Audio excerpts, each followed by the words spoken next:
പാമ്പ് പിടുത്തവും ഒപ്പം ഊട്ടുപിടുത്തവും. കോഴിക്കോട് അത്തോളിയിലെ UDF സ്ഥാനാർത്ഥി സന്ദീപ് കുമാറിനാണ് ഈ വേറിട്ട ചുമതലയുള്ളത്. അപ്പോൾ സന്ദീപ് പാമ്പുകളെയും സൂക്ഷിക്കുന്നുണ്ട്, രാഷ്ട്രീയ പാമ്പുകളെയും സൂക്ഷിക്കുന്നുണ്ട്. സന്ദീപിൻ്റെ വിശേഷം.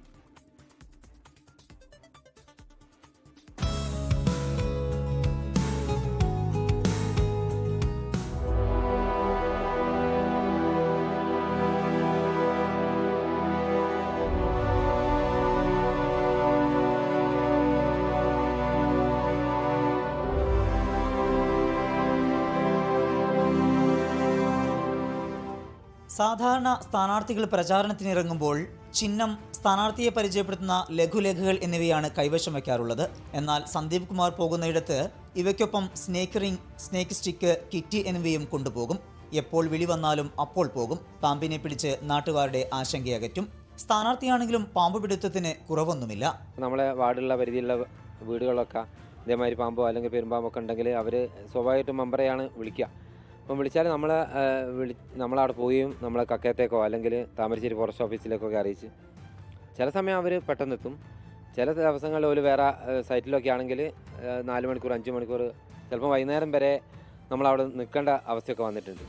അപ്പോൾ അത് എങ്ങനെ ഒഴിവാക്കാമെന്നുള്ള ആലോചിച്ചപ്പോൾ ഇങ്ങനെ താമരശ്ശേരിയിൽ ട്രെയിനിങ് കൊടുക്കുന്നുണ്ടെന്ന് അറിയുകയും അവിടെ ട്രെയിനിങ്ങിന് പോയി ലൈസൻസ് കിട്ടുകയൊക്കെ ചെയ്തിട്ടുണ്ട്. 4 വർഷമായിട്ട് ത്രൂ ഔട്ട് പാമ്പ് പിടുത്തമുണ്ട്. ഉണ്ട്. ഇവിടെ പെരുമ്പാമ്പ്, അണലി, മൂർക്കൻ അങ്ങനെ പാമ്പുകളാണ്.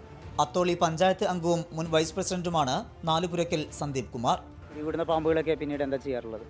പിടികൂടുന്നത് നമ്മൾ താമരശ്ശേരി അറിയിക്കും, അതുപോലെ തന്നെ കക്കയത്ത് അറിയിക്കും. ചില സമയത്തൊന്നും നമ്മൾ വിചാരിച്ച മാതിരി പെട്ടെന്ന് പിടിച്ചു പോരാൻ പറ്റാത്ത സാഹചര്യമാണ്. ഇപ്പോൾ മൂർഖനൊക്കെയാണ് നമ്മളൊരു ബെഡ്റൂമിൽ തന്നെ കണ്ടാൽ പിന്നെ അതിൻ്റെ അകത്തേക്ക് ആരും കയറില്ലല്ലോ. അപ്പോൾ ഒക്കെ നമ്മൾ തന്നെ മാറ്റി എടുക്കേണ്ടിയൊക്കെ വരും. ജനപ്രതിനിധി എന്നതിനേക്കാൾ പാമ്പ് പിടുത്തക്കാരനായ സന്ദീപിനെയാണ് നാട്ടുകാർക്ക് പ്രിയം. അത്തോളി പഞ്ചായത്തിൽ ഒരു സ്ഥലങ്ങളിലൊക്കെ പാമ്പിനെ കണ്ടാൽ സന്ദീപിനെ തന്നെയാണ് വിളിക്കാറ്. ഈ ഭാഗത്ത് നിരവധി തവണ അദ്ദേഹത്തിൻ്റെ സഹായം വേണ്ടി വന്ന് എപ്പോഴും വിളിച്ചാൽ പെട്ടെന്ന് എത്തുകയും ചെയ്യും. പന്തലാനി ബ്ലോക്കിലെ അത്തോളി ഡിവിഷനിൽ നിന്നാണ് ഇത്തവണ ജനവിധി തേടുന്നത്. സാമ്പത്തിക നേട്ടം ലക്ഷ്യമിട്ടല്ല സന്ദീപ് കുമാർ സേവനമായാണ് പാമ്പുകളെ പിടിക്കുന്നത്. വോട്ടുപിടുത്തവും പാമ്പ് പിടുത്തവുമായി സന്ദീപ് കുമാറിന്റെ യാത്ര തുടരുകയാണ്. കോഴിക്കോട് നിന്ന് രാജേഷ് വെള്ളരിക്കുണ്ടിനൊപ്പം സമീർ സി മുഹമ്മദ്, 24. ലോകത്തെവിടെയായാലും ഏത് സമയത്തും 24 വാർത്തകളും ഓഗ്മെന്റഡ് റിയാലിറ്റി പാക്കേജുകളും എക്സ്പ്ലെയിനറുകളും വിശദമായി കാണാൻ ഞങ്ങളുടെ YouTube ചാനൽ നിങ്ങൾക്ക് സബ്സ്ക്രൈബ് ചെയ്യാം.